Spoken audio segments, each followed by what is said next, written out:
Joe Biden finally holds his press conference much, much later than any president in modern history held their first press conference. And in it, he didn't inspire a lot of confidence. He obviously said that he has to run in 2024, because if he says that he's not going to run in 2024, he instantly becomes a lame duck.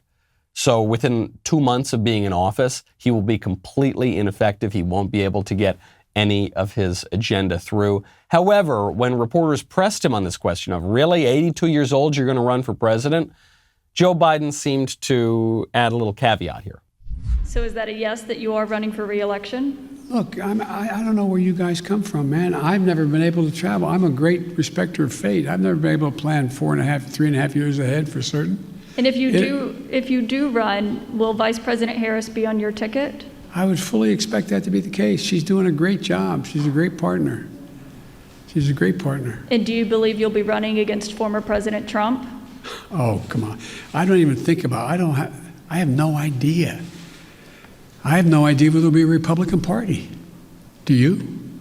I know you don't have to answer my question, but I mean, do you? I mean, look, this is the way I view things. I become a great respecter of fate in my life. I set a goal of that's in front of me to get things done for the people I care most about, which are hard-working, decent American people who really having it stuck to them.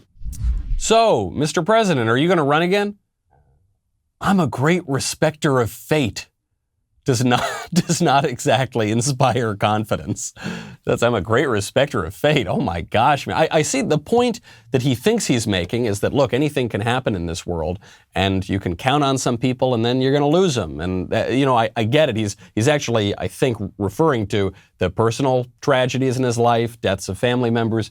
But when you're asked the question, hey, you're going to be a little up there in age, are you going to be able to run? And he says, I'm a great respecter of fate. It sort of undercuts his previous answer.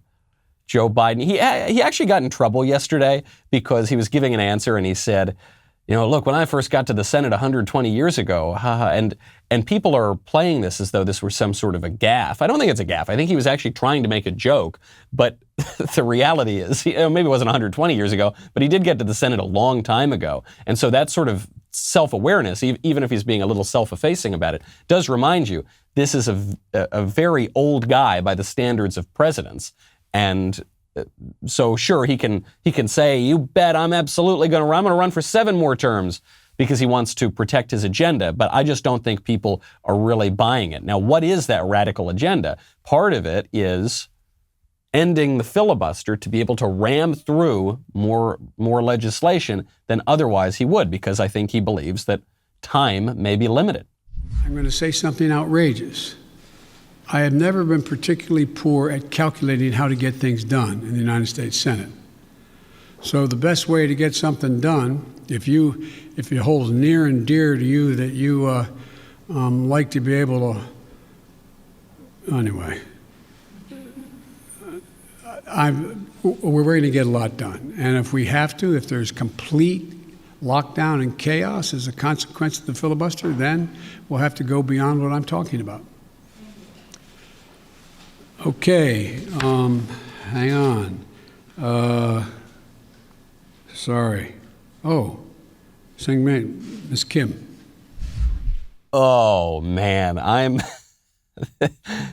there are some things when politicians flail around and make mistakes and seem incoherent. There are some times when you can just make a lot of jokes about it, and there's sometimes when it's so pathetic that I actually think it's sort of wrong to make jokes about it. So I'm not going to. I'm actually going to try to interpret what Joe Biden is failing to say here, what he's trying desperately but failing to say, which is he says, I'm not one who can't get things done in the Senate. I know. And so what I'm saying is, and you can't, well, anyway, and then he second guesses himself and he either forgets what he's saying or I think even more likely doesn't want to admit what he's saying because he would be kind of giving away the game here. But what he seems to be implying is, I don't want to get rid of the filibuster.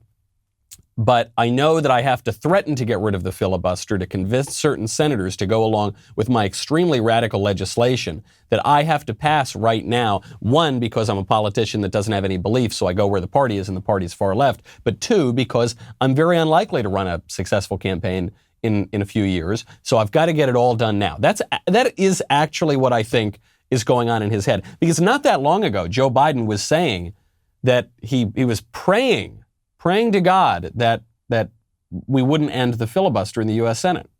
Here's what really is going on here. The majority doesn't want to hear what others have to say, even if it's the truth. Senator Moynihan, my good friend who I served with for years, said, "You're entitled to your own opinion, but not your own facts."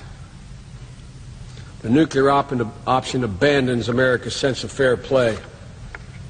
It's the one thing this country stands for.